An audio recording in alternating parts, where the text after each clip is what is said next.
ناظرین، کس طرح افغانستان نے پاکستان سے امداد لینے سے انکار کر دیا ہے اور پاکستان نے یکم نومبر تک تمام افغانی اور غیر ملکیوں کو پاکستان چھوڑنے کی آخر ڈیڈ لائن کیوں جاری کی ہے؟ ناظرین، اس ویڈیو کو شروع سے آخر تک غور سے سنیے گا۔ افغانستان کی عبوری طالبان حکومت نے زلزلہ متاثرین کے لیے پاکستان سے امداد قبول کرنے سے انکار کر دیا ہے۔ اس پیش رفت کو دونوں پڑوسیوں کے درمیان تعلقات میں بڑھتی ہوئی کشیدگی کے ایک اور ثبوت کے طور پر دیکھا جا رہا ہے۔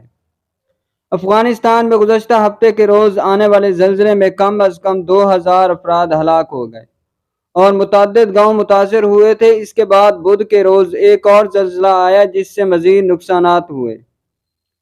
پاکستان کے نگراں وزیر اعظم انوار الحق کاکڑ نے فوری مدد کی پیشکش کرتے ہوئے ریسکیو اور ریلیف ٹیمیں بھیجنے کا اعلان کیا، لیکن کابل کی جانب سے کلیئرنس دینے سے انکار کی وجہ سے امدادی سامان اب تک افغانستان روانہ نہیں کیا جا سکا۔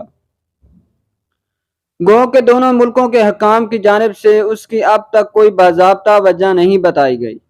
تاہم دونوں پڑوسیوں کے درمیان موجودہ کشیدگی طالبان کی جانب امداد کو مسترد کر دینے کی بنیادی وجہ معلوم ہوتی ہے۔ میڈیا رپورٹ کے مطابق طالبان کے ایک اعلیٰ عہدیدار نے نام ظاہر نہ کرنے کی شرط پر بتایا کہ پاکستانی وزیر اعظم انوار الحق کاکڑ کی سوشل میڈیا ایکس سابقہ ٹویٹر پر ایک پوسٹ امداد قبول کرنے سے انکار کی وجہ ہے۔ یہ تنازع دراصل مغربی افغان صوبے ہرات میں 6.3 شدت کے زلزلے کے جھٹکوں کے بعد شروع ہوا۔ اسلام آباد نے زلزلے کے فوراً بعد اعلان کیا کہ وہ متاثرین کے لیے موسم سرما میں استعمال ہونے والے 5000 خیمے، 15000 کمبل، کھانے پینے کی اشیاء، طبی ساز و سامان اور ڈاکٹروں کی ایک ٹیم کے ساتھ ایک ٹرانسپورٹ طیارہ روانہ کرے گا۔ پاکستان کے نیشنل ڈیزاسٹر مینجمنٹ اتھارٹی نے امدادی ساز و سامان کی کھیپ تیار کی اور اس کی تفصیلات اپنی سرکاری ویب سائٹ پر بھی ڈال دی۔ اس کے چند گھنٹے بعد کاکڑ نے social media platform X پر دعویٰ کیا کہ یہ امداد طالبان کی درخواست پر بھیجی جا رہی ہے، لیکن طالبان نے امداد کے لیے کسی بھی درخواست کی تردید کی ہے۔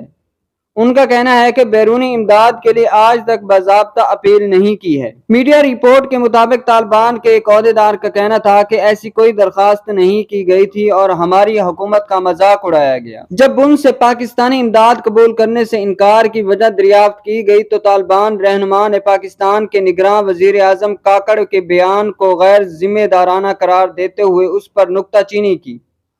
انہوں نے پاکستانی رہنما کو مشورہ دیا کہ وہ افغانستان کے بارے میں بیانات جاری کرتے ہوئے محتاط رہیں۔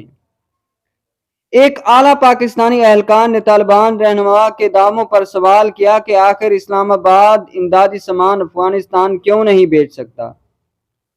انہوں نے اپنا نام ظاہر نہ کرنے کی شرط پر بتایا کہ کابل نہ تو ہاں کہتا ہے اور نہ ہی نہیں۔